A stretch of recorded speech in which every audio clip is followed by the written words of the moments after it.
An investigation is now underway by several states looking into the bombshell information alleging that Facebook knew their social media platforms were harmful to teens. Most specifically, Instagram, leading to eating disorders in teenage girls. In this week's Mom Squad Pod, I talked to Jillian Lampert with the Emily program about the trends that she's seeing with eating disorders, especially with the pandemic. And so the social media messaging around weight and appearance really kicked it up a notch. And because we were in this like, oh no, it's a pandemic, we're home, our routines are changing, let's not gain weight, let's not have our weight change. So there was also this huge flood about weight and appearance and weight stigma and dieting and home activities that really kind of collided. So when you were working with teens, what is that hurdle when it comes to the maturity of recognizing reality and Instagram, I don't know, fake world, and then also realizing the need to get help and that this is not healthy and normal? Yeah, absolutely. I think it's absolutely key what you're saying, that adolescents, part of their job as adolescents, as teens, is to connect to their peers, right? That's part of their developmental work that they have to do. And so when their teens are all, their peers are all online and they're connecting through social media through these really strongly curated perspectives of each other. That's one of the things that we talk to teens and adults a lot about.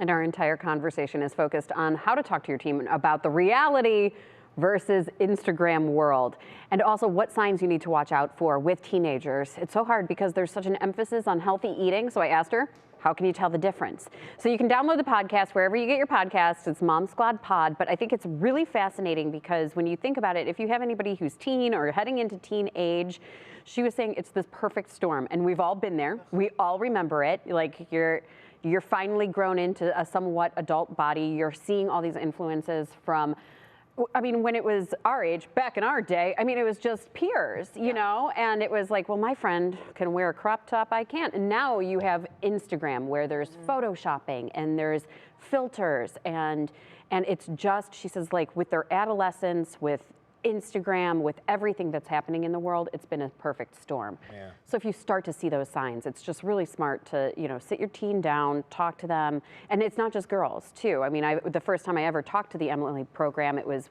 because of a teenage boy who shared his story. Yeah, I know 2 daughters, and one's now getting up there, getting close to the teens. You know, she's coming to us with a lot of questions. Right. And there's some things that some girls are doing, or even boys, and you know, she's not, or she has the questions, and it's definitely, as we talk about, you have to keep those channels open with the conversation. Well, and I think a lot of us, like you said, you know, back in the day, we didn't have to deal with that. We had magazines. True. And the computers had just started to come out, and there were ads, so there was a lot of specific targeting just to teens. True. And it was just accepted. Look at the movie posters and the rock star posters people had on their walls, right? They don't do that so much anymore because it's right in the palm of their hands. Yeah. So keep in mind, you know, everybody's kind of got their own flow with how they're handling the situation, but it's just so blatantly right in their face. Yeah, and with the hashtags that people can follow, and that's what they say is tricky. Yeah, trolling. All right.